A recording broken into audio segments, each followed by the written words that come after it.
compte joint ou séparé. Ce que votre conjoint ne devrait jamais faire.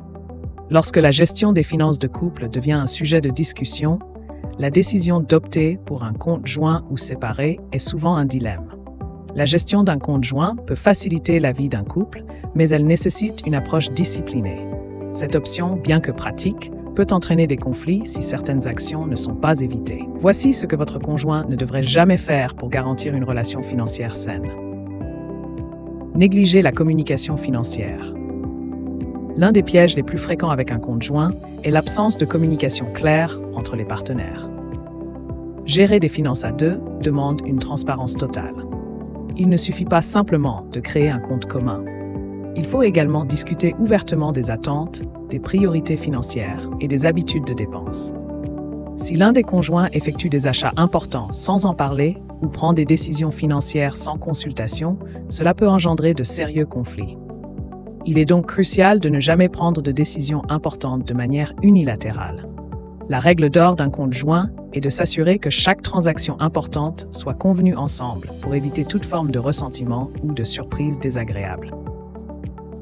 Imposer une répartition égale sans tenir compte des revenus.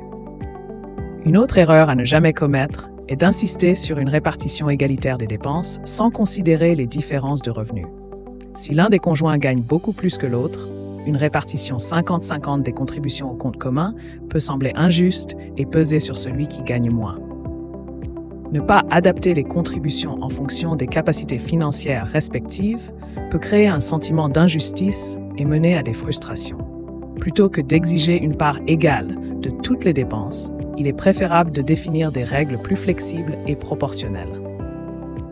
Cette approche évite de placer l'un des partenaires dans une situation financière difficile ou de générer des tensions inutiles sur le long terme. Manipuler les fonds sans concertation. Le dernier piège à éviter absolument avec un compte joint est de manipuler les fonds sans en informer l'autre. Dans un compte commun, l'argent appartient aux deux partenaires à parts égales. Cela signifie que tout retrait important ou toute dépense significative doit être approuvé par les deux personnes. Prendre l'initiative de retirer ou de dépenser des sommes importantes sans l'accord de son partenaire est non seulement irrespectueux, mais peut également briser la confiance mutuelle. Pire encore, en cas de séparation, les deux parties peuvent réclamer la moitié des fonds, même si les contributions étaient inégales. Ne jamais faire de mouvements financiers sans concertation est donc essentiel pour maintenir une relation financière harmonieuse et éviter des complications futures, qu'elles soient émotionnelles ou juridiques.